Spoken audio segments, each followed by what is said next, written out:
Okay. Whoa, a little hot there. Sorry about that. Does that sound a little better? Okay. Everybody hear me okay? Can you hear me now? Can you hear me now? Oh, okay. Just trying to trick you. I'm Bill Lacey. I'm the director of the Dole Institute of Politics, and I want to welcome you to our first discussion group with our spring fellows. I'm really particularly proud of this group. We've done this before. We did it with President Obama's first 100 days. So we're doing it with President Trump's first 100 days. But just the idea of having some experts come in with a variety of special guests and look at what's going on from a Dole Institute perspective, kind of a bipartisan and philosophically balanced, objective perspective. So we want to thank all of you for coming by. If you all promise to come next week, we'll move it out into the big room out here, so we'll be a little more spacious and we don't have to pack you in like sardines. But as an old political person, and Johanna and CJ can relate to this with the jobs that they've had, you always like to add lots of chairs. You start with a few and you add a lot. So you guys really played the part for me well today, so thank you all for coming out. We greatly appreciate it. I am especially proud of our fellows every semester, but especially proud this semester, because these two individuals are the first individuals who actually were part of the Dole Institute as students to come back as fellows. CJ and Johanna were on campus. Yeah. CJ and Johanna were on campus in 2004. Both of you guys were seniors at that point when I came in Labor Day of 2004. And actually, CJ was part of a post-election series of programs we did here at the Dole Institute in 2004, which kind of was the precursor to our big post-election conference now that we do after every election. And he was part of that, and I got to know both of them pretty well, attended their graduation party, got to really be excited when they both went off and did very well. Johanna became President Obama's director of the Office of White House Press Advance. CJ now works for Politico. You worked for the Des Moines Register at one point, and yeah, Associated Press, and they have just done wonderfully, wonderfully well. We're so proud of them. And then they came in about a year ago, actually. We met in the spring, and they both wanted to give back to KU, and we're looking for a way to do it. And I said, well, I have a way you can do it. How would you like to be fellows? And they loved the idea, and we had a delightful meeting that day. They have put together an incredible group with some great guests, and we're so happy to have them here. So let's give a big KU Dole Institute welcome to our former students, CJ Jackson, Johanna Maska. I'll turn it over to you guys. Thank you.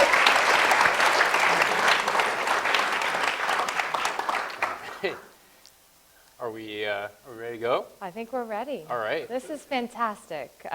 I couldn't be more excited to be back in Kansas and see all of these wonderful faces. I mean, I was talking with Johanna about this before when we were preparing, and it's strange. You know, I grew up in New Jersey, which is not Kansas.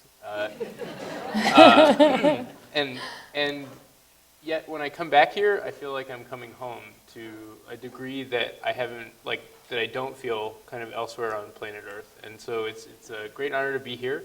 One of the reasons that I think Bill wanted us to do this, and one of the reasons that I was so excited to do it, is to share kind of our path from Lawrence to what we did next with our lives.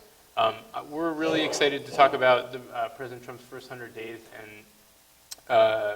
kind of politics, all the stuff that we sort of dig into every day. But I wanted to give you guys a little bit of background about my distinguished guest tonight, which is my wife, Johanna, and also the mother of my child, Q's mom. Johanna grew up in Galesburg, Illinois, which is about 6 hours from here. Is that right? About 6 hours. Abe Lincoln spent some time there, so did Ronald Reagan. It's a town with a great presidential lineage. Johanna grew up in Galesburg, Illinois, but her family was from Wichita, Kansas, and Johanna grew up a Jayhawk in Illinois. I think her grandmother put her thumb down on the scale pretty early. All of her girlfriends went to the University of Illinois, but like Bill Self, she knows better, and she came to KU.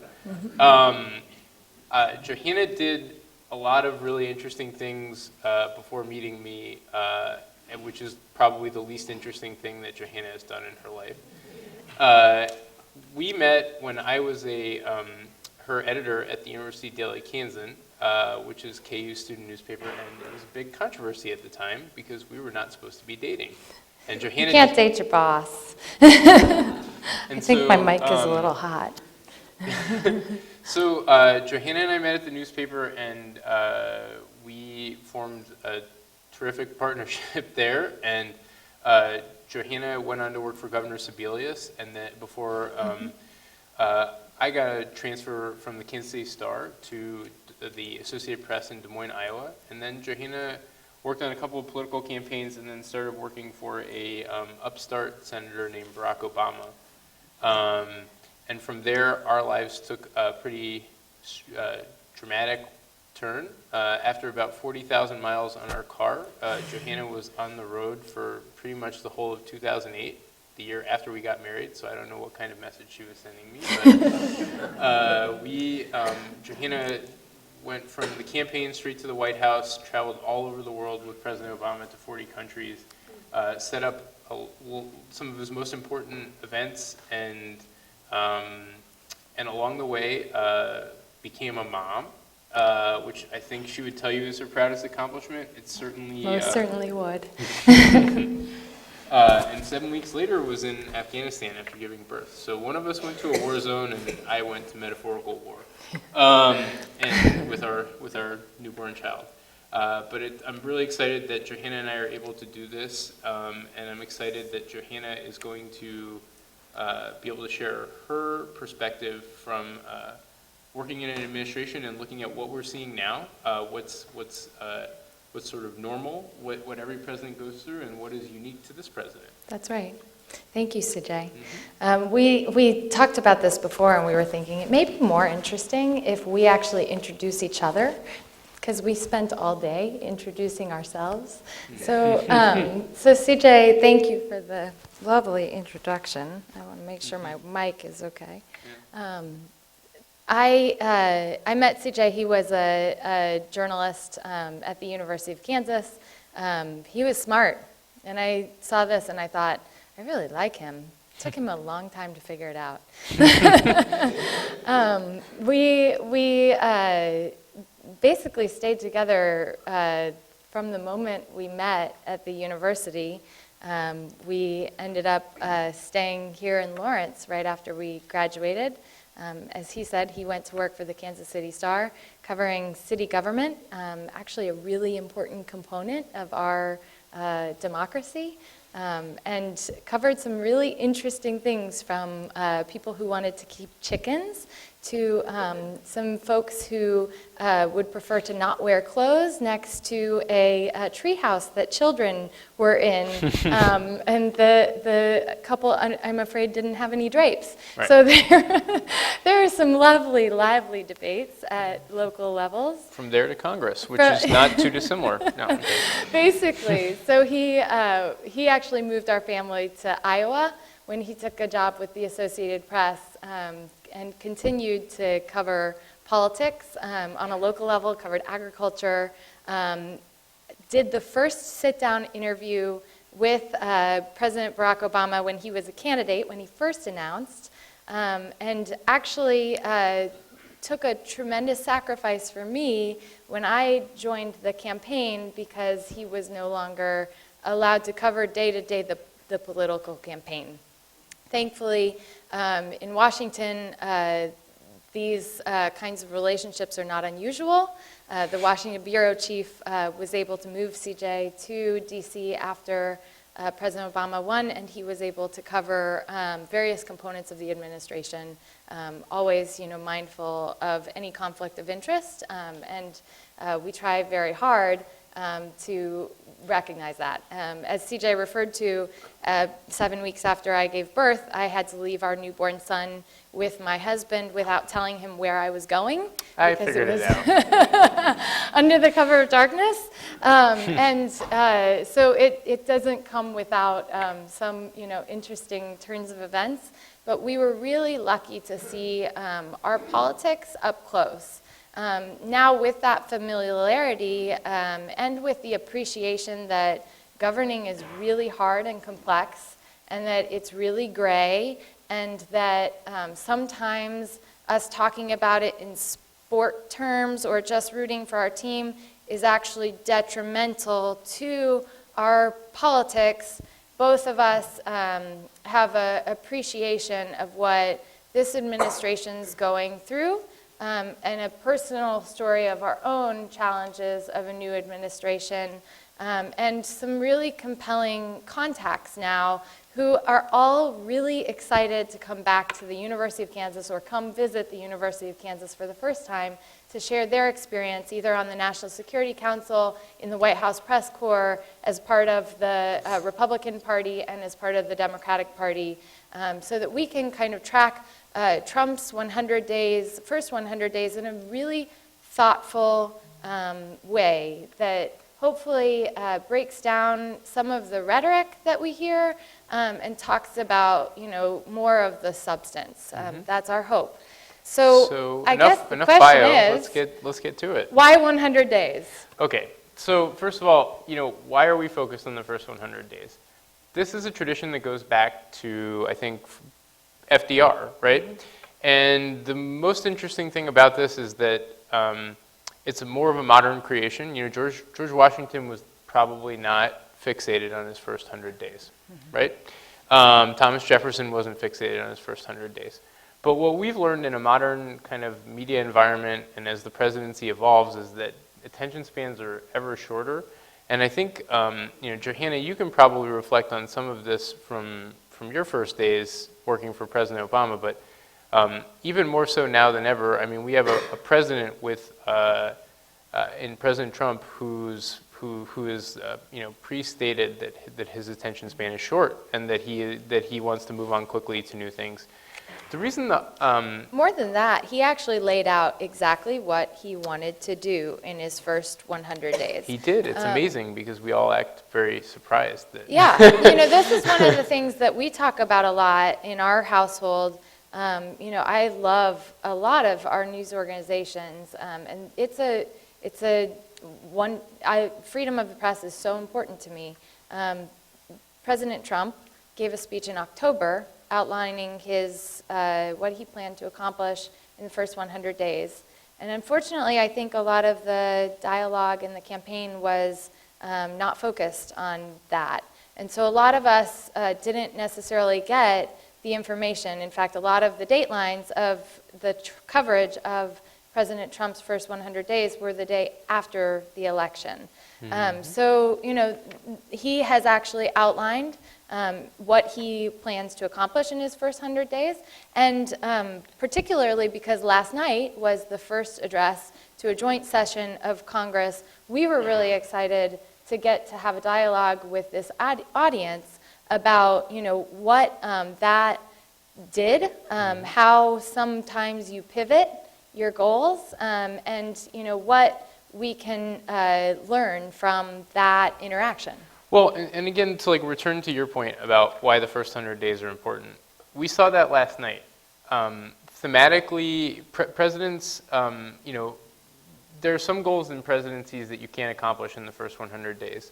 There are some goals you can't accomplish in presidencies in the first 2 years, 5 years. We saw President Obama chip away at things that he wanted to do on day one in like year 8 of his presidency.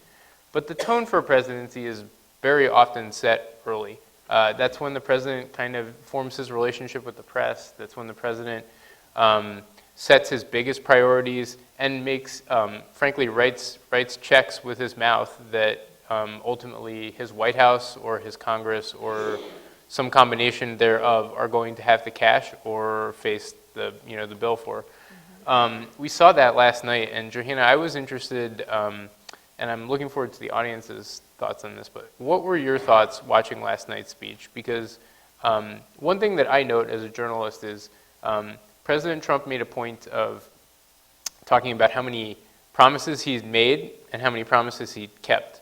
But I looked before we came out here, and you know, if legislation is just one barometer, but so far President Trump has not done anything other than done anything apart from one regulatory shift that amounts to an actual change of law. By this point in 2009, President Obama had passed a stimulus bill that ultimately reshaped significantly four pieces of government, including. So, what I would say is, number one, I said after President Trump won, I'm never going to root against the United States of America. So I am going to root for our president and for the success of our country.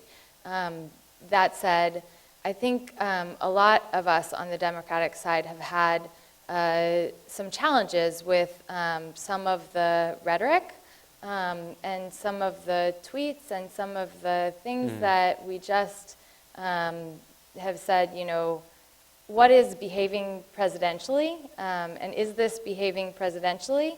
I was thrilled to see our president behave presidentially last So let night. me ask you, because this is something that I dealt with, for an entire 2-year campaign. Was this the pivot, right? Everybody's been waiting for that moment when Donald Trump stops acting the way we've come to know Donald Trump, right?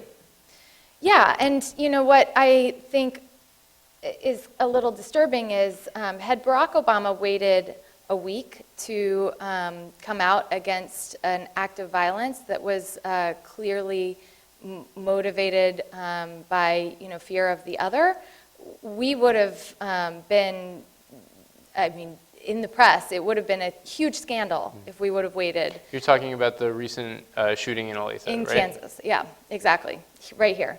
And I'm thrilled that he addressed that right off the top, because what I don't like in the rhetoric of both sides is anyone demonizing the other and not giving them the benefit of the doubt that they have good intentions. In the terms of Republicans are saying, Democrats, are trying to drive our country off a cliff, and the Democrats are saying the same about Republicans. That doesn't help any of us. So, the fact that he addressed that, in this nation, we all believe that we should have, certain rights, and that we can agree that, we're a nation that values those rights. That was important.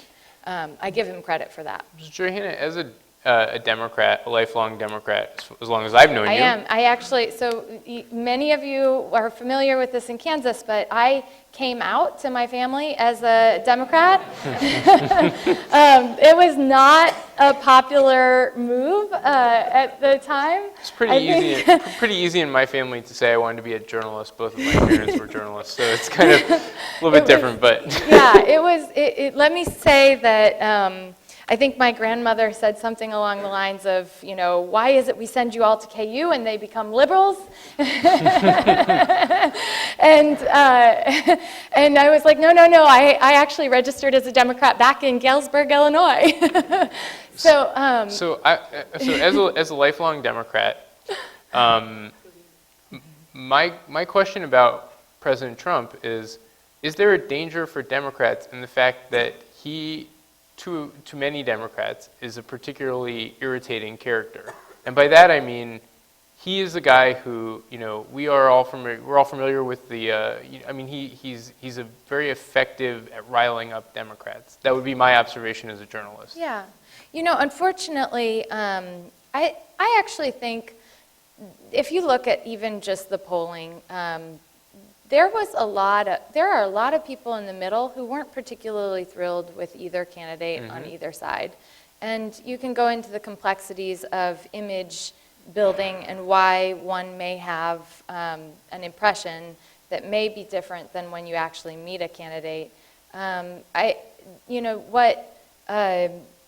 What I believe is that Donald Trump got a coalition of people who don't always agree on the same things. The Republican Party is not, one homogenous party, just the same as the Democratic Party is not one homogenous party. We all have different factions, ideals. Sometimes we can agree with each other. And so I think what will be really interesting is, as he goes forward in these 100 days, what can you actually accomplish? That's what I said of the speech last night.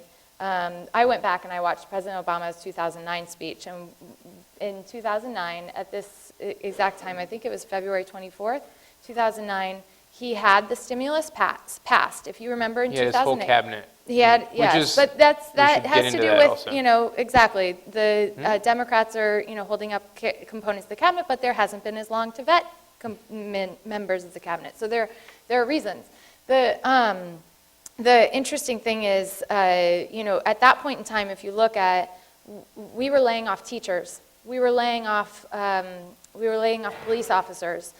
There was a huge financial crisis. And so if you look back at that speech and some of the things he said, we basically set ourselves up from this by continuing to invest in backwards policies, and what we need to do is move forward.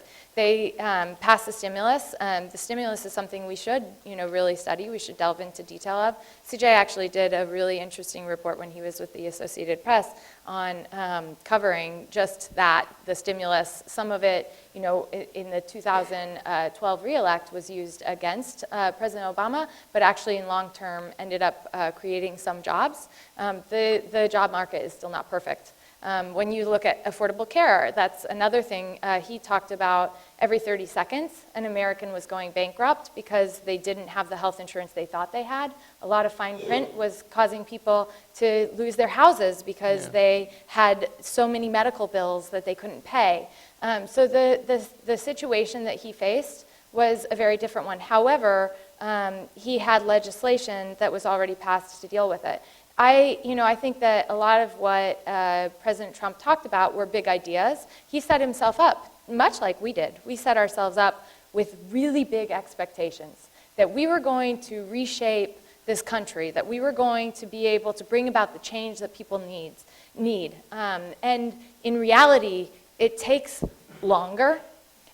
Things work slower, and you learn that in working in government. And so this is what the Trump administration is going to find themselves up against on their priorities, is that they need congressional action on a vast number of these priorities. And to get that, you have to have friends and allies in Congress. Well, this is like an old adage my editor used to say to me: take your time and hurry up, right? Government is the ultimate take your time and hurry up enterprise. You want to get everything you want done tomorrow. And there's not a single president that has ever been elected that doesn't want his priorities enacted yesterday.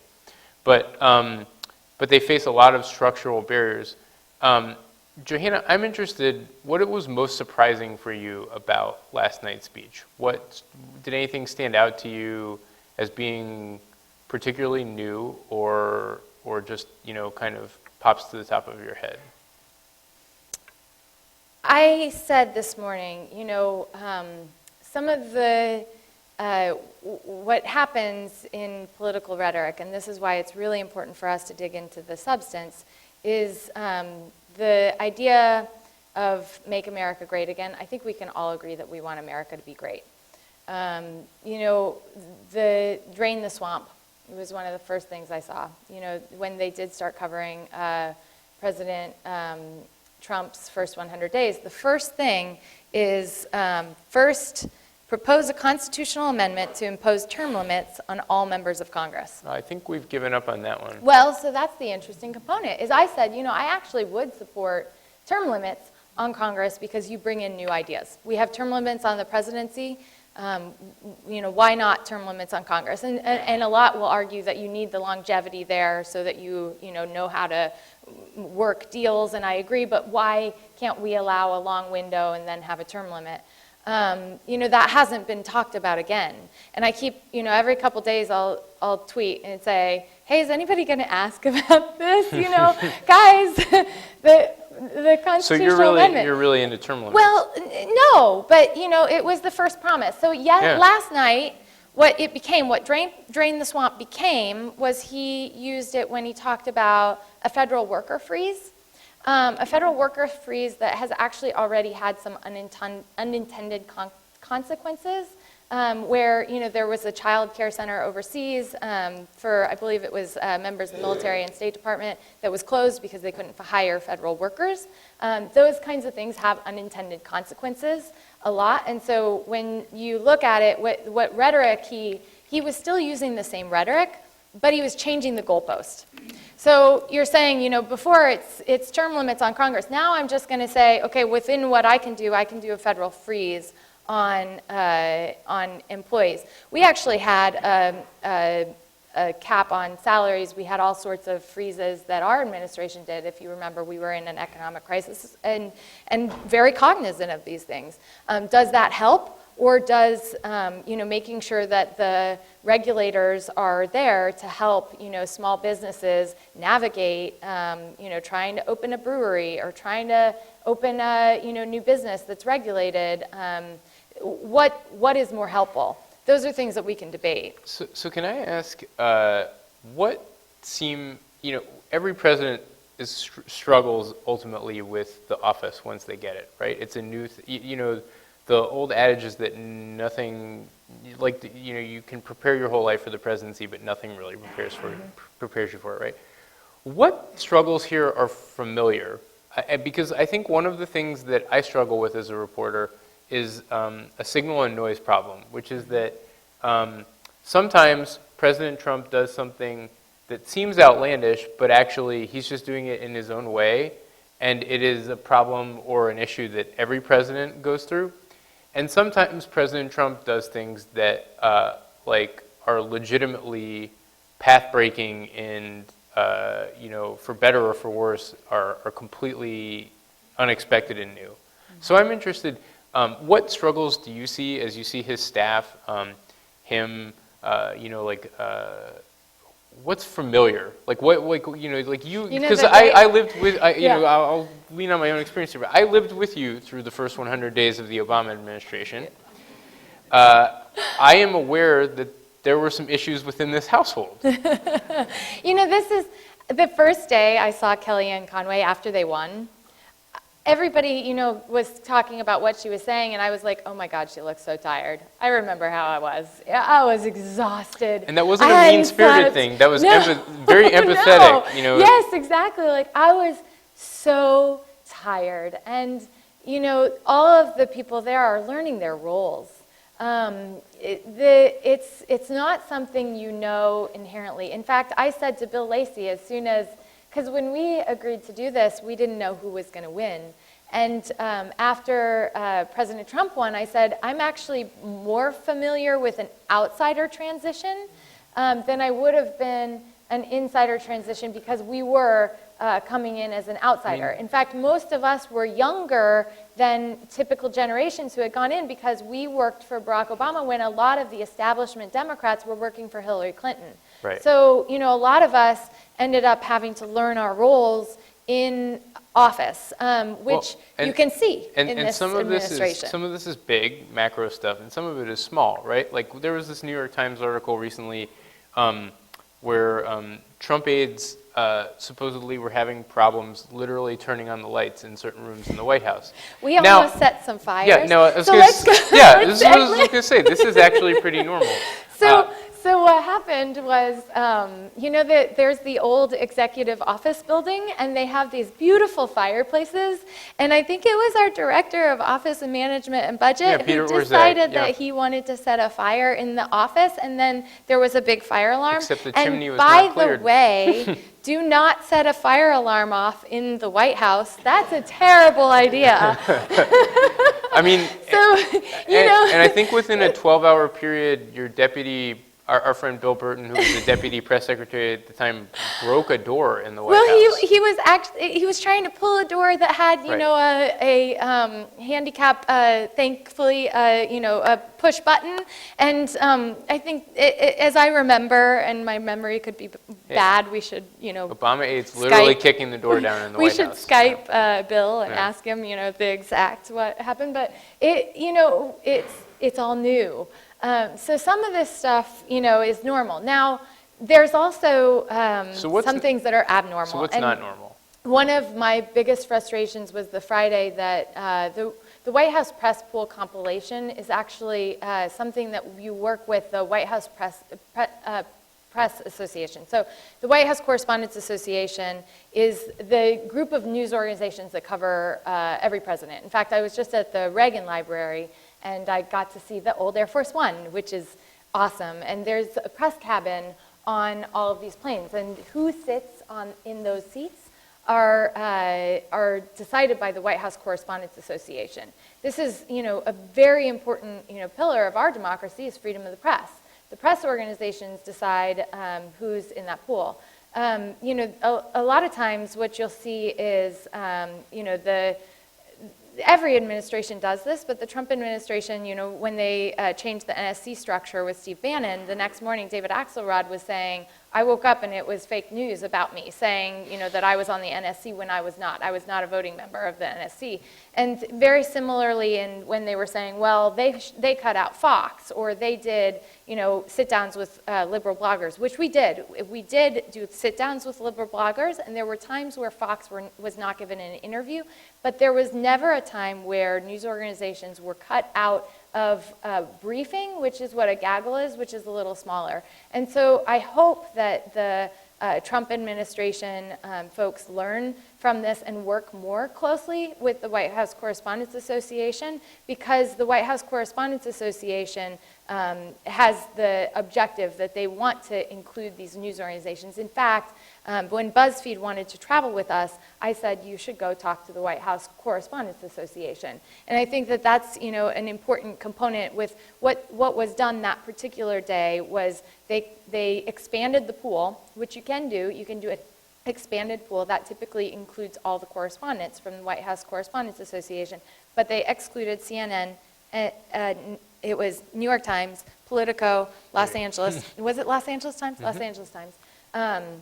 And included Breitbart and some more conservative bent news organizations. That actually is unprecedented. So can I ask, the New York Times was right on that is unprecedented, and I think I'll have a Republican here in May 29th, or March 29th, Greg Jenkins, who was in my role before me, and I think this will be a really important discussion to have, is what is that relationship with the press corps, what's unprecedented and what's not. So can I ask, that certainly seems like something that's different to your eye.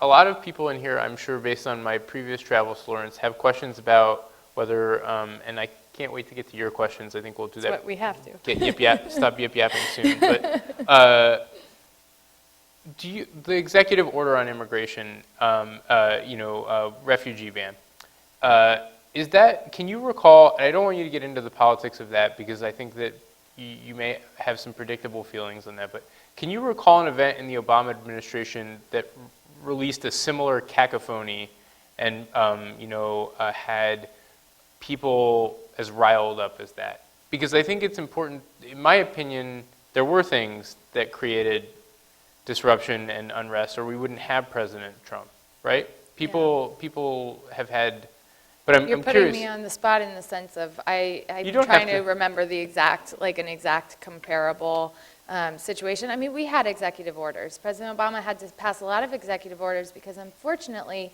no one was working with him in Congress. In fact, I was part of one. In a second term. Well, but the Republicans weren't working with the Democrats in the first term. So one of the early, so even though the Democrats had control of Congress, in President Obama's first term, we opened up one of the Republican caucuses because President Obama was finding it frustrating. He actually went in, and you can look at the video footage where he said, you guys were my friends. In Illinois, we worked together on different legislation. And now it's like, because people think I am the worst person, because, they literally can't be seen around me, you can't negotiate with me on anything. And that is not good for our democracy. And so that's what I would say, for Democrats going forward. I don't think it's fair that one side has to, be the one who has to give, but all of us have got to give on some of these things, or we're not going to get anything done. So to your point on immigration has been, George W. Bush tried to pass immigration reform. President Obama spoke about wanting to... He tried too. There was a Gang of Eight effort, yeah. Absolutely, wanted immigration reform. So, you have President Trump again, with an issue where we have a number of children who have grown up in this country as, as U.S. tax-paying members of the society now, that the question is, where are we going to send them when they, don't even know the language of a country that their parents brought them from? So there are some really complex issues that we have to deal with immigration, and so fear of the other doesn't do any of us good. So I will stop there because Yes, I we don't have to get I don't to want to get in questions. trouble for putting you on the spot anymore. No, you can. I'd like them to put you on the Yes, spot, please or put me on the spot. So I want to kick it over to you guys. I'm sure you have questions, and I'm sure we've missed areas that you're interested in talking about, and discussion groups mean discussion. So let's, yeah. Absolutely. I really admire your comment about supporting the United States and supporting anybody, whether it's Republican or Democrat. But this issue of the rhetoric has become a really big deal. I read a fact check this morning about President Trump's speech last night, and there were 18 instances in the speech where he either stretched the truth or actually told an out-and-out lie. Now that speech was pre-written. He was following the prompter. So that was written. That wasn't off the cuff. So how are we supposed to stand up behind a president or support him if he won't be straight with us? Yeah. Can I? Well, I would say, no, I'll do really quickly, we don't have to support everything. So, as Democrats, we have to stand for our values, right? So there are going to be areas of disagreement. And in fact, when we see those areas, this is why it is so important, more important than ever, that it is so important in a world where the internet exists and anyone can put their own opinion out there as fact, that we have reliable news organizations with ethical standards giving us the free, fair information. We can find areas where we do agree and say, in particular, if we're talking about tax simplification, President Obama was talking about, wanting to simplify taxes for Americans. But the Literally question is, every president I've lived through has talked about tax simplification, and Right. they have all hit the breakers on that one. But yeah, and so when it's different in terms of talking to supporters of President Trump than talking to President Trump, right? well, and can I just say about the fact check? I have participated in lots of fact checks of President Trump, fact checks of President Obama, fact checks of George W. Bush.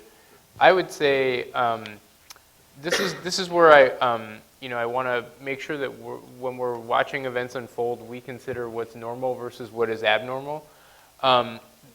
Every president runs afoul of a fact checker. Our job is to find ways that they've rhetorically screwed up or tried to put some spin on the ball.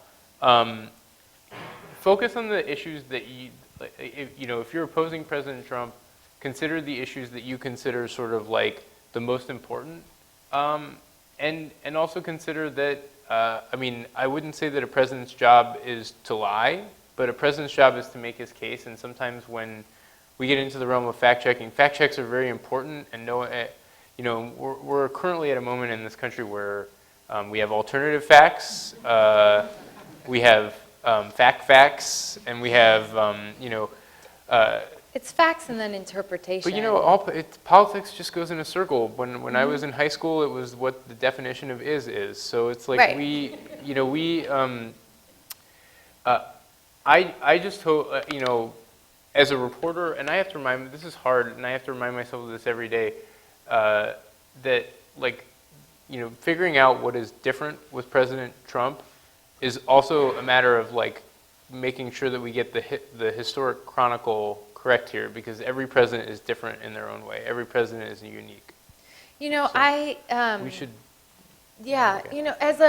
as a woman too, I had a number of issues with the campaign, and I had a number of issues where I say, like what's actually going to transcend, right? Like last night they talked about empowering women in business. And to some degree, you know, there is some evidence that he has certainly empowered his daughter and some other women. So, you know, what I have to do is step back from it and try to take off the lens where I'm like looking at Donald Trump and saying, you know, oh, you know, you can think the worst of somebody. You can think they're just a narcissist who wants to, you know, take over the country, who wants to do, you know, to make his ego and his business more successful. You could say that, right? Or you can step back and you can look at him in the lens of, this is someone who's dedicating themselves to trying to make this country better. They think they have an idea of how to make the country better.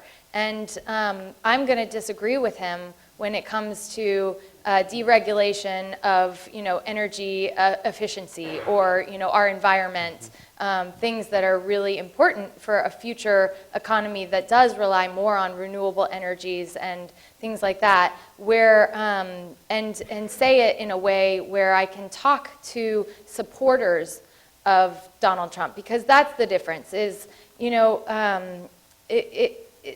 Donald Trump isn't going to change, but the people, all of us, this is our government, and we have really big issues facing our states and our local cities, and our infrastructure does need massive improvement, and we do need jobs in our communities, and we need really good education for all of our kids in public schools.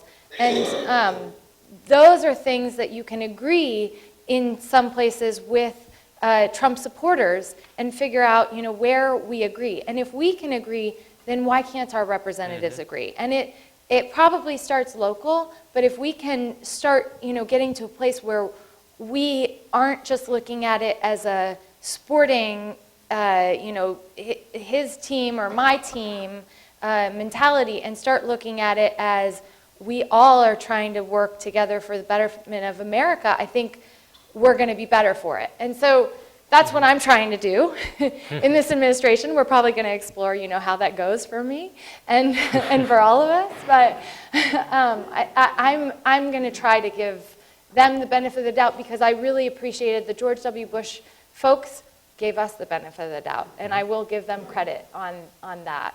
More questions? We've got one there. Hi. Oh, Sorry. next question. So something that I've been seeing a lot in the news is that members of like the FBI and CIA and these establishment like Republicans and Democrats have been like quitting and stepping down, refusing to work under the Trump administration. And I guess my question is, one, has this happened before? Should we be scared? And second of all, with this happening and with people such as like Steve Bannon and these kind of like new age-ish Republicans coming in, will that make his first 100 days more difficult or more easy? So I'll handle this one. I think Johanna may have some insights into this. Every presidency that I've either covered or studied, there's a turnover in the federal government, not just in the political appointees, but people choose, you know, these are career, you know, people with careers like anyone else, and they may choose that that's the moment they want to leave the State Department and go make, you know, find more remunerative paths for their future careers, or they want to go into academia, or they have a kid and they can't travel to strange places anymore, which is a career decision we made and Johanna made in our household. You know, so some of that I think is very normal. In terms of some of the things that people have said about why they're leaving the administration, that didn't happen as much under President Obama. But you also have to consider the national mood and the halo effect that President Obama had. That the country is just in a different place, and I don't necessarily think that equates to, you know, it remains to be seen whether that is like it's something to be monitored, but I am not yet sure if that's like a core crisis that we need to keep an eye on? So I know the CIA agent who resigned, and I know Rumana Ahmed who resigned and wrote about it. I know them. And, I have a great deal of respect for their service. They served our administration, and I loved working with them. The Washington Post did clarify after Ned stepped down that he had Ned Price, who's a... Ed Price was the CIA agent, or Edward Price. So he... You know him as yes. Yeah. When he, the Washington Post clarified that he had donated to the Clinton campaign. I give a lot of people who are in public service credit because they do serve both administrations. In fact, I met a lot of people, who had served in both administrations, and some of that can be very genuine in the sense of, you fear for what you would have to do in this position. I will say, though, that the federal government needs smart people. So I had made a decision about a year and a half before the end of the administration. As CJ says, I was traveling a lot, and I had a baby, and I was. Well, by that point, he wasn't a baby. He was and finally like 3. He was talking. He was telling me, "Mommy, said, I "Dad," don't want you to go." He said, "Dad, I don't like Barack Obama." And I said, "Why?" He said, "Barack Obama makes mommy travel." So so for me, I decided for personal reasons. And also, I found an opportunity that I felt passionately about. I actually went to work for the Los Angeles Times with the news media. They did subsequently have a leadership change, and I resigned. But the interesting thing is people make personal decisions. And so I would say, number one, we need to make sure that anyone who wants to serve the federal government is going into service of the federal government, and that smart people are being considered for positions, and that we aren't just saying, oh, this person's a terrible person just because they're serving in the Trump administration, because that's not true, and that's not true of any administration. And number two, that we stay on it, and we stay vigilant in terms of paying attention to what's happening with all of our agencies. My question is, President Trump has this Russian thing hanging over his head as Mm-hmm. income tax, the influence of the Soviet Union, or the Russians, which may soon be the Soviet Union. Yeah. What influence did they have? The man's presidency is tainted until this is, to me, until this is cleaned up. How can you support a man there's questions about the influence of an outside power?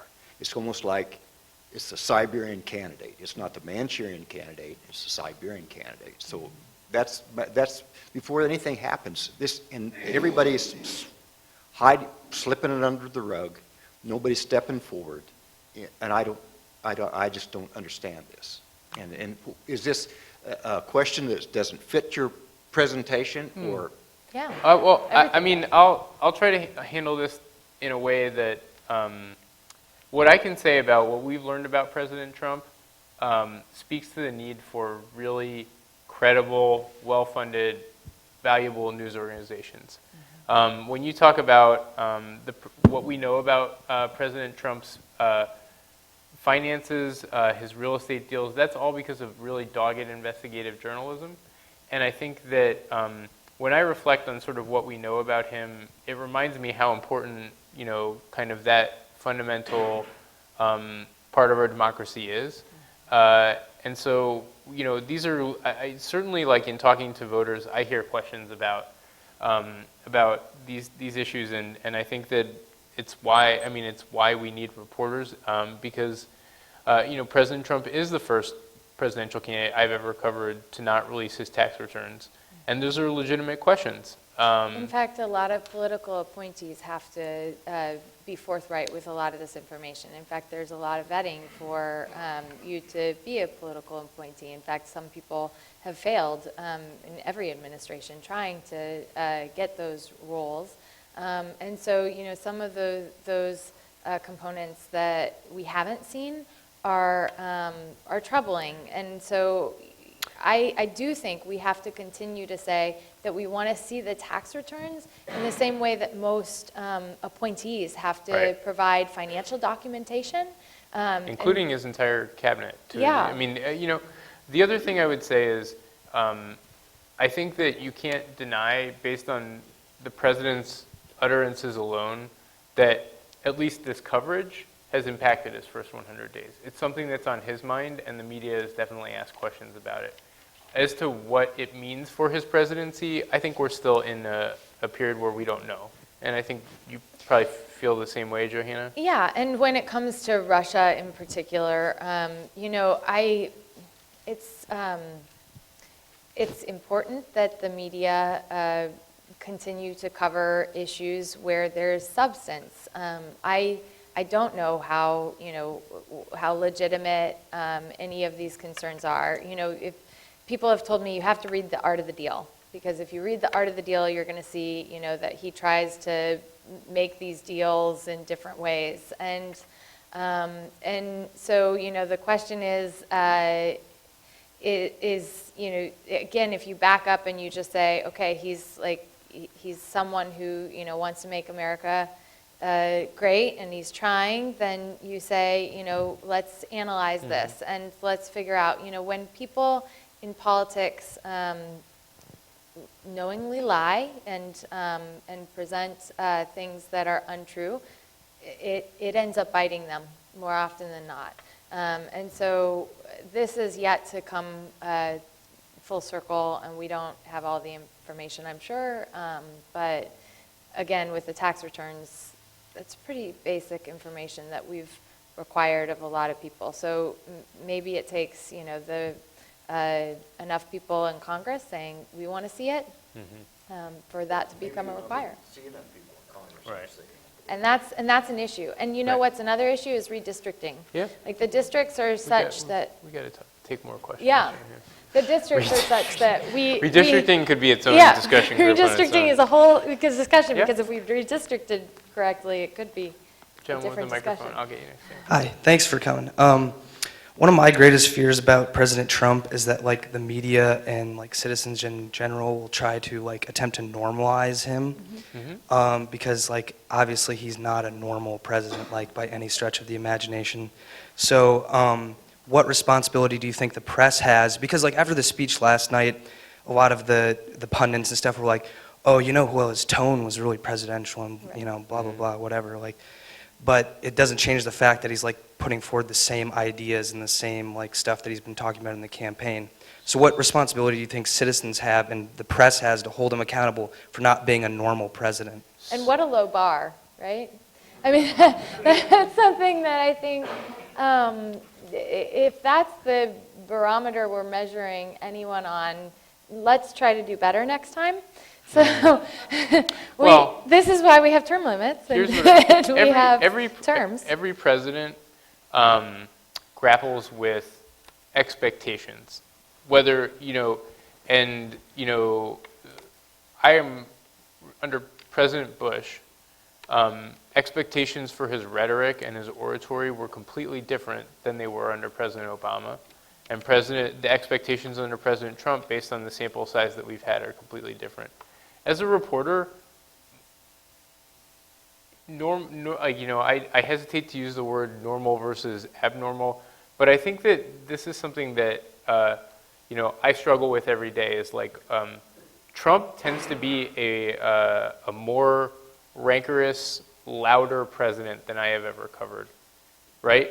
And by that I mean he inspires great feeling in everyone. His supporters are very ardent. His opponents are very ardent. And so determining what he's doing that is actually different and not just a stylistic difference is a really important part of my job day to day. And that's kind of the responsibility I take most seriously.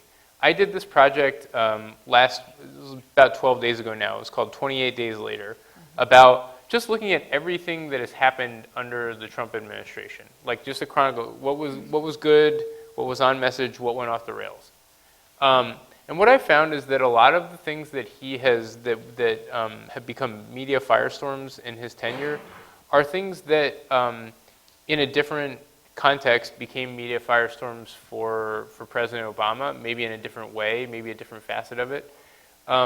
So I don't, like, you know, my job is to hold every public official to scrutiny, and I think that, you know, you can't ignore that President Trump is different in some certain ways. But, you know, I mean, he's the first politician in my lifetime to not serve any form of office before he was elected, before he was elected president. So there's just, yeah. He's also been playing offense the entire campaign and continues in the administration. And so, you know, we can get very distracted and thrown off if we continue to follow what he's putting out versus think about, you know, the really important substantive issues that face America. I love 60 Minutes. 60 Minutes does a great reporting job. And I hope you love Politico too. But, yeah. I do. But, you know, 60 Minutes will, you know, it's not that you need to normalize it, but it's, you know, like North Korea right now, what's happening in North Korea is fascinating and really important. And so, you know, they do a whole segment on North Korea, and they do, you know, segments of real importance. And so it's not as much normalizing it as it is prioritizing the things that are really important versus getting distracted by something that he's using to distract us from real issues, in the sense of always playing offense. So I said, you know, we were at a dinner party right after it was the Democratic convention, and it was a bunch of reporters and people from, like, Bill Maher's show and different people, and I said, you guys, he could win. And they were all like, you're crazy, there's no way, you're crazy. And I said, you know, the problem is, though, we're not doing a good enough job of, like, we've been misreading him over and over and over. And what he's doing is he is, you know, using very sophisticated TV talents, communications talents, to distract us and to change the narrative and throw us off, and we're not setting the agenda. And we're not laying out a real economic plan, a real vision that President Obama laid out, a pretty optimistic plan. You know, my vision for politics is one where, you know, we're optimistic and where we're inclusive and when we're all working together for the betterment of our communities. And there are some places that I can even agree with some Republicans in the sense of, you know, in some places local control is really important because local communities are really important. And so, you know, those are the things that we as trying to figure out, you know, the strategy of, you know, a lot of people who are inclined to get involved. And I am so thrilled that so many people are getting involved. I wish we would have had this involvement and this level of involvement for President Obama because we could have accomplished so much more with Congress. And so, you know, that is the good takeaway, that both sides have been fired up. And now that we've been fired up, my hope is that we can start understanding that our government lies within us all getting involved. And we need to work against money taking the interest over us as people. And we need to work towards, you know, that form of government that's the best for our economies locally and for us in the future. And I think, do we have time for one more question, or we need to wrap? No, I think we have some time, right? We're okay. Are we More? okay? One more. Okay, we have time for one more question. Okay. So, Thank you, Okay. and thank you for coming to Lawrence for this series. Yeah. From among the issues he's facing now, Russia, his business dealings, and the prospect of a poor relationship with Congress, or something else, can you select one that might have the greatest prospect of being such a distraction that it would drag the administration down from trying to, accomplishing the goals that it's as a trying to reporter, accomplish? the relationship that I am watching most closely is President Trump and Congress. Everything that you heard him sketch out as his top priority last night, he's basically, you know, he's basically spent all of the political capital he can spend on his own through his executive orders at this point. When we're talking about tax reform, repealing and replacing Obamacare, significant immigration action beyond executive orders, anything like that, it's going to require not just like a lift on Capitol Hill. It's going to require a backhoe and some extra strong dudes to lift kegs, and it's going to be a big old Hopefully thing. some ladies. Yeah. I have a lot of faith in women in government. In fact, if you read Yes. Broad Influence, J. Newton Small wrote about the women bringing back the government from the shutdown. Yes, I did not mean to. Yes. It will require lots of It's going to lawmakers of require all a lot of genders broad and- yeah. influence. And I think that's look, I saw in 2008 big priorities of President Obama, founder, even when his party was in control of both houses, because Congress moves at a glacial pace, and it's a very pragmatic body in the sense that it's risk averse. Every 2 years, a lot of them And are up for every re-election. yes, and every so- well, yes, and so that relationship is basically the ball game for what he's got left on his agenda. Obviously, presidents retain tremendous influence and have the ability to issue executive orders, but you lose with each passing day. You lose the ability to chip away at that, and Congress can become either your crutch or your nemesis in that situation, I think. Yeah. Okay, so guys, We had a couple more questions. What is our timing? I think we have time for a couple more questions. Can we do a Do we? couple more? what? 5:30, I thought. Oh, What, 4 to 5? 5:30? Okay, we'll just do a One couple more? more questions. That's fine. Okay. Sorry. I don't want to stop you if you're having fun. Okay, thank you. No, I don't want to stop either, because to me, money has been such a big, he's big Mr. Money guy.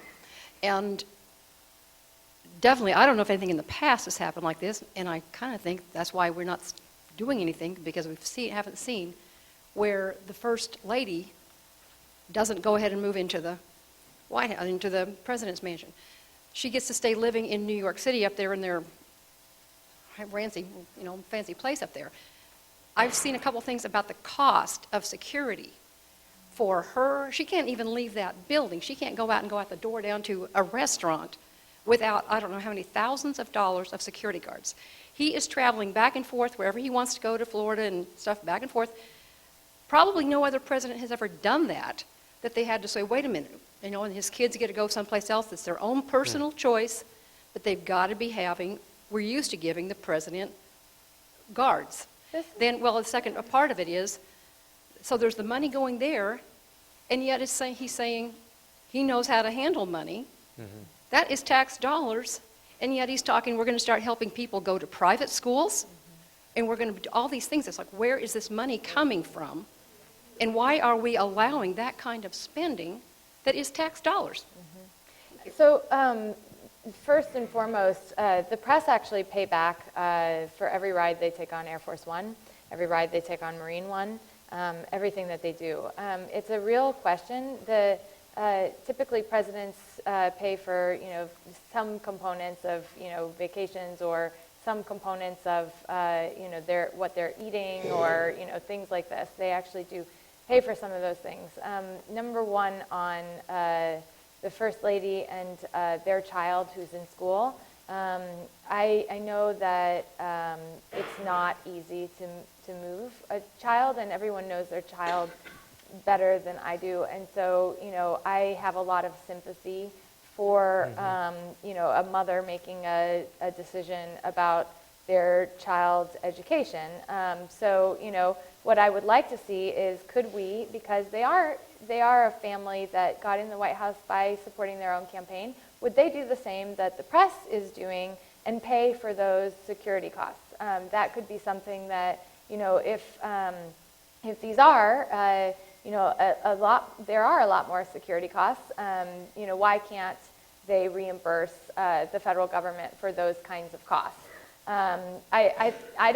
I think we should be asking our congressmen and congresswomen to ask for that, to ask the Trump administration those specific questions and start seeing how much the White House is spending.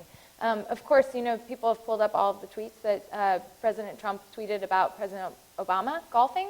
And they were pretty negative about President Obama taking the golf trips. And so, you know, there's some hypocrisy there that should be called out. The question of, you know, the sons and their business dealings and them requiring security is another one where, you know, a good question would be, can the business pay for some of these costs that are incurred to taxpayers? If they are, you know, and there is evidence that the Trump businesses are getting, you know, getting more dollars, you know, if people are staying at the hotel right down the street from the White House, that's an economic benefit to it. Could that go into the security costs?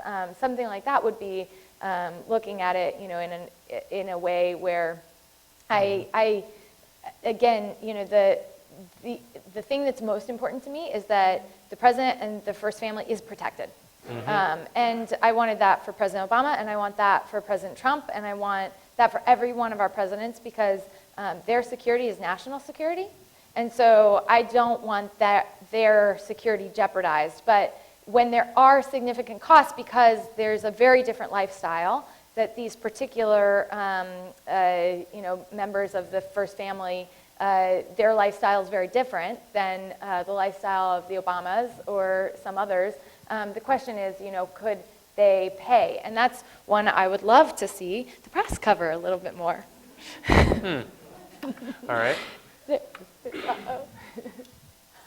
You know, the good news is that this is not the last discussion group, and I think Bill was serious that we can move out there if we do continue to have big crowds. So I know we'll do a couple more questions. Yeah. Oh, you've got one too. Thank you for coming and sharing your experience in the Obama administration and also covering politics. How accurate is the first 100 days as a predictor of the presidency's term, whether positive or negative? Boy, it can be a really good. Hey, man, how are you? We were in the same dorm. All right. So it can be a really good predictor, and it can be a really bad predictor. And by that I mean, thematically, President Obama set his agenda very early, and he pretty much stuck to it, I think. But presidents tend to be prisoners to global events. And the first 100 days of George W. Bush were wildly different from the next 7 years of his presidency. You know, events will change the way presidents focus their priorities, but you get a good sense of who they imagine themselves to be and what their best vision for the country is in their first 100 days. Because every president knows when, you know, in most instances, these people have been waiting their entire lives to be in charge of the country, and it's been a part of their personal plan, and if at a minimum, it's been a part of their lives in a very focused way for 2+ years, the way our current campaign system runs. So you should be able to detect who the president, what the president sees himself as being able to accomplish. I think he's been very clear on what he thinks he can accomplish and what he wants wants to do. I mean, if you listen to what President Trump says, his tone is different than President Obama's tone, but like, you know, two guys can make the same point in different ways. But President Trump has said he wants to restore industry to this country. He wants to focus on the you know, making you know, on America First policy, and so I would expect that. I'd be surprised if that tone did not, you know, that sort of like big idea was not the halo over the way he viewed his presidency for the next 4 or 8 years. I want to go back real quick in the sense of the question of you know, normalizing is one that I hear over and over. And one thing I don't want to do is I don't want to dissuade people from getting involved. I think we need more than ever, if you have opinions about your government, to get involved in those kinds of groups where you're talking about what is it that you want Kansas to be? I'm in a group in California. We're talking a lot about what is it we want California to be. We want California to be optimistic. We want it to be inclusive. We want it to be, all of these entrepreneurial. And how is it that we work together to support those reforms on a local level? And those are some of the real actionable things that we can start talking about. If, I know that California has now introduced at a state level some form of single-payer system, and we're following that in our group. Whether we can actually look at some of these components of voter engagement, for example. We actually need to do a lot to make sure that our voters have every opportunity to vote. Should we declare national holidays for our voter election days? And should we ask Uber and Lyft and all taxis and everybody to give free rides to the polls and companies to support these kinds of things for elections so that we can get more people, not less, voting?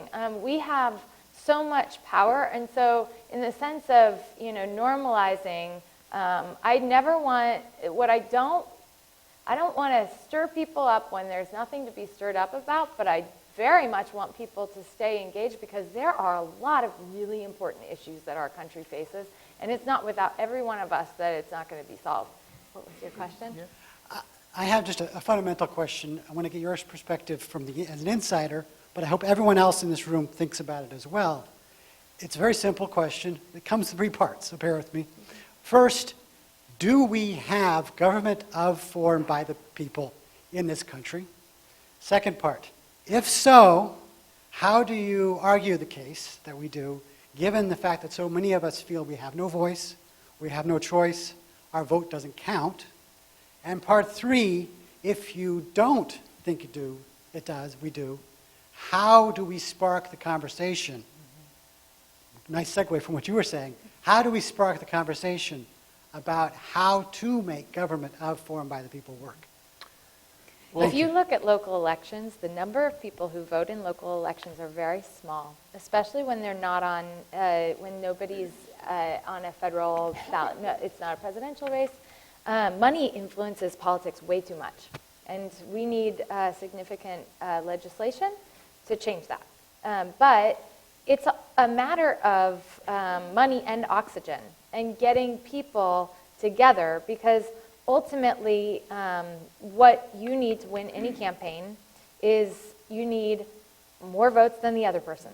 So if it's a smaller number, what I think you have the ability to do is get involved on a very local level and show what good governance looks like on a very local level and build from that to the federal level. Now, ultimately, good leaders are so crucial to this.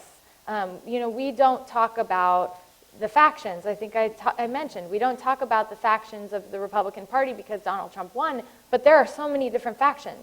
We are talking about, the Democratic Party is so divided. They've got, people who were for Bernie and people who were for Hillary.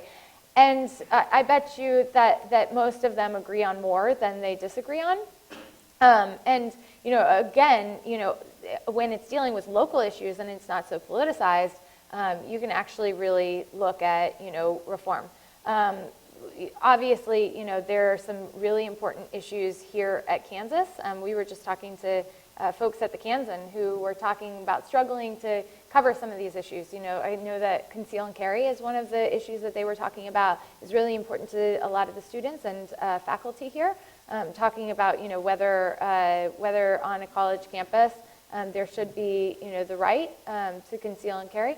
And so, some of those things, if you have enough people who stand up against big money, I believe in the people. I believe that people will win. And I believe it because I saw it in Iowa. We were not supposed to win.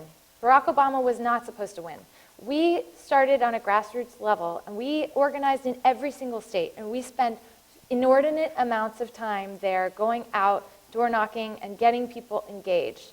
That's the only way that we elected Barack Obama to be the president of the United States, and we need so many more Barack Obamas. There's so many more leaders, and there are so many more leaders on a local level that just need the people behind them to get engaged and empowered so that we can move forward. Hi. I've got 2 daughters and 5 granddaughters, and this one's for the girls. Will the press and the media have the fortitude to really challenge Donald Trump on how he treats women? I marched in the Saturday after the inaugural parade in Washington, D.C. It was a very inspiring experience, and I just really want to see them challenge Donald Trump on how he treats women and what he does. Yeah.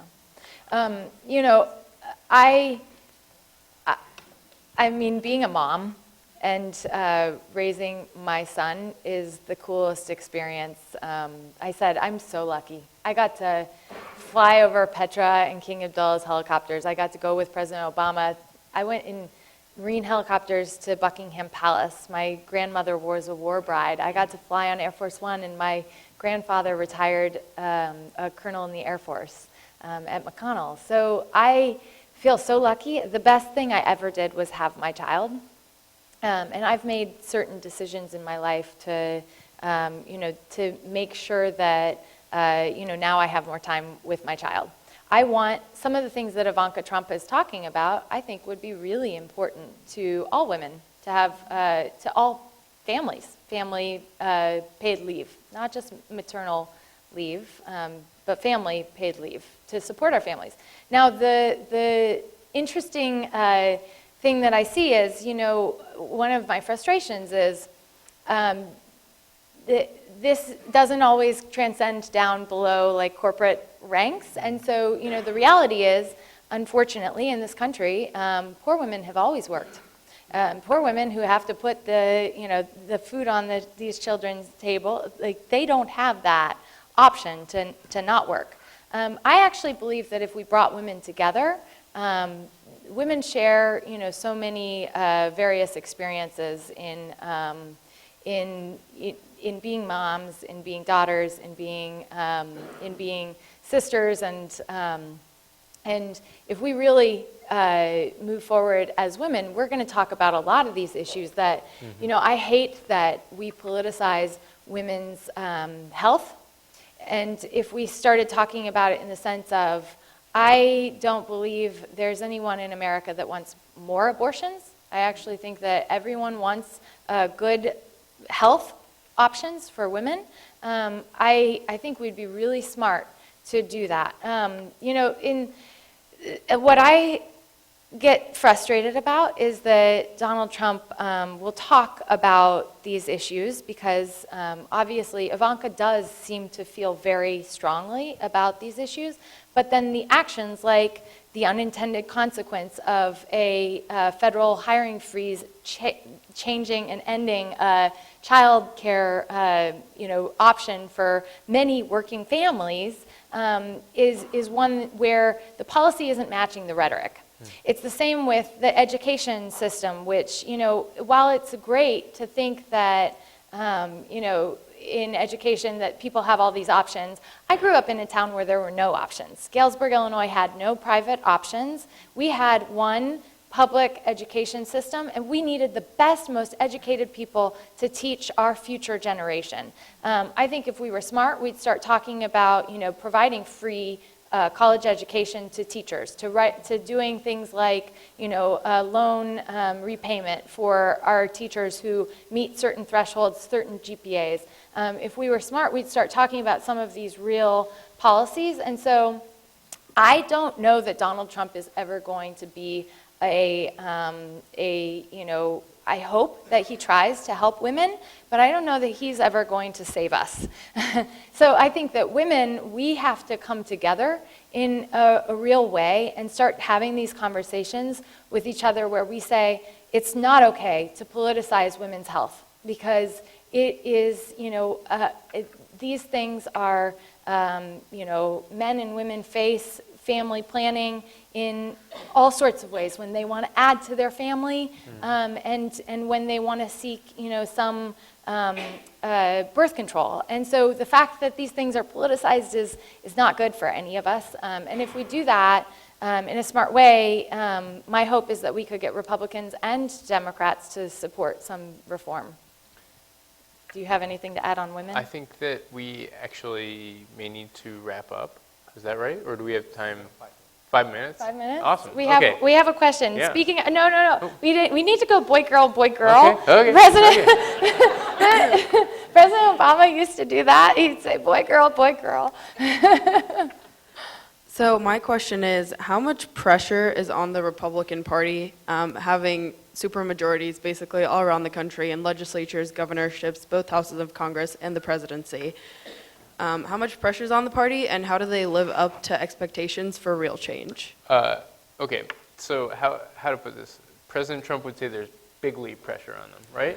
Bigly pressure. You do not actually, when huge. All right. When President Obama was elected in 2008, he had the House and the Senate, big majorities in both. There was huge pressure on him, and he faced the consequences within 2 years for not meeting the expectation. I mean, his congressional majorities were whacked pretty quickly. Some things have changed since then. The composition of Congress in terms of districts that are competitive has shifted because of some redistricting. But ultimately,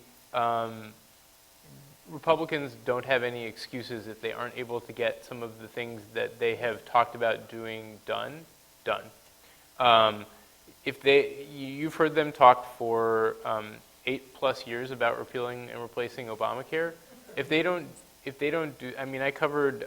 If they don't have a replacement. If they don't have a replacement and they don't have a repeal plan, that's on them. That's not on Democrat. I mean, it's not incumbent. I mean, but applying the same logic that they applied to congressional Democrats around in 2009 and 2010, it's not incumbent upon Democrats to help them with something that they disagree with. If they want tax reform, all the pieces are in place to do tax reform, although I would caution and say that literally every president I can think of has wanted to reform taxes since I was born under Ronald Wilson Reagan. So This is the interesting and only thing Reagan is- succeeded, so cutting taxes. I mean, I really want to see, it has to be bipartisan. And the question is, who's going to lead about this Well, at bipartisan this point, effort? Because President Obama tried. Are you talking about tax reform? Yeah. Well, at this point, it doesn't have to be bipartisan. Well, that's true. And that's the kind of That's the point true. that You can say, okay, so what we can say right now is if the Republicans don't get it done, then why not, right? They have all the houses, they should agree. The reality is they probably won't get it done because they probably don't all agree on things. So it's going to probably take bipartisan consensus, which is why it would be fantastic if President Trump would start trying to bring together some interesting alliances of people, because he is in the power that has control, to start talking about bipartisan reform. I'm not seeing that right now, and I'm disappointed in that. And I think what we need to say is, at your question in terms of the Republicans do have vast control in a lot of states, in a lot of congressional districts, in a lot of areas where they've been redistricted so that they reflect a certain political vantage point. And I think we as people need to stand up and say, enough is enough. Like, this doesn't work. This little puzzle that you're doing is not okay. And so, Oh, you're back to redistricting now. I am, because it's so important. To hold our legislators accountable, they have to know they can't just find the people who are going to vote for them and then keep them in their district, because then we're never going to get ahead. So again, back to what he did introduce is, he said he wanted term limits. If people had term limits... I want to stop you there. There's bipartisan consensus on that in Congress. No term limits. I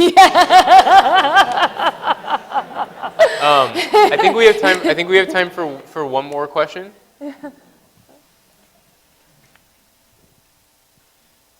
Well, I'll be the first to admit that I wouldn't vote for Donald Trump for dog catcher, but I do have a question, and that is, television has changed over the years from Huntley Brinkley and Walter Cronkite to now chasing cars burning someplace. Do you think Donald Trump is playing the media? Do you think he really enjoys the negative media attention he gets when he calls cricket media Do you think he's using this to his advantage? He's using it to his advantage. I don't think he likes it. I think he actually wants everyone to talk about how fantastic he's doing and how great he's doing and how we are so grateful that he's going to make America great again. But, that's not what we're doing. It's not what the media ever does to any politician either, so it's not a realistic expectation. What I would love to see is more news organizations investing more resources in those very difficult investigative reports and bringing people more substantive facts. Why, I was so inclined to support, and I'm still inclined to support newspapers, is because oftentimes the newspapers are the ones doing that kind of reporting that then TV pundits pick up on. And so if we lose that, that's extraordinarily dangerous in our communities. They may take on a little different look and feel in a digital world, but we really need to support investigative reporting and factual information. I agree. So to the point of Donald Trump is definitely in playing offense. He keeps people from talking about what he doesn't want talked about, and that's that. By this point in Congress, by this point in President Obama's term, he already had substantive legislation that was saving people from losing their jobs as teachers and as police officers. Now, you can say that he is bringing back American manufacturing by saving some jobs, whereas most fact checkers are saying most of those companies intended to keep those jobs in the United States largely before that. Now, I would love to see American companies invest in American jobs. And so, I don't think, we need to say, don't say that. But the question is, how many of them are making that calculation because Donald Trump's in office, and how many are making that calculation because of a changing climate overseas? And that I think, is a different component. We judge a president, and I think a lot of people would often say to me, it was not always sunshine and lollipops in the Obama administration. There were a lot of times where people, thought that the world was, on fire, and still do. They looked back at the world was on fire. We were making progress, slow as it may be. All of the economic indicators and all of the indicators were showing that we were making progress. So the question is, what's going to happen to that in the Trump administration? Is a Dow boom going to actually help people in the Midwest get jobs back? And I really hope that we do have more jobs for people, because I come from this area, and President Obama spoke in 2004 at the Democratic National Convention about my hometown, Galesburg, Illinois, that lost Maytag, that moved to Mexico. And he talked about, the workers there trying to be retrained for jobs where they were competing with their children. And so these are real issues to my family. And so I hope that President Trump is successful. However, I think we have to follow this really closely, because rhetoric not matching what's actually happening, everybody needs to know that. Right. And then on it being educated, they need to vote for what's ahead, because that's the privilege of having voting every 4 years, is that we get to look at the direction of the country again very soon. And with that, I think we have to draw tonight's discussion to a close. I can't speak for Johanna, or it's never a good idea to speak for Johanna. But I am so grateful for the opportunity to come and talk with each of you. We're going to be back a lot. I am back in 2 weeks with a terrific guest, Samantha Tubman, a former colleague of my wife's in the Obama White House. And Johanna is now putting up a picture of my son with the president. So that's cool. That's our awe moment here. That's our, yeah. But we are going to talk about Sam, who will be joining us, was a former deputy social secretary at the White House, and is going to talk to us about what it's like to transition from a campaign immediately into governing and the importance of how presidential events are executed and the importance of presidential events. And we will have time for lots more questions, and I hope to see all of you in a couple weeks. We will. And the following May 29th, May, why do I keep saying May? March is the month, March 29th. I'm going to be here with Greg Jenkins, who was of the George W. Bush administration. He also traveled with George W. Bush all over the world. We actually both know the director of Advance for President Trump, and so we expect to have another fair discussion, and we would love to continue to involve you all. So I hope you enjoyed today, and please do let us know Thank you so much if for we need coming. to change it up next time.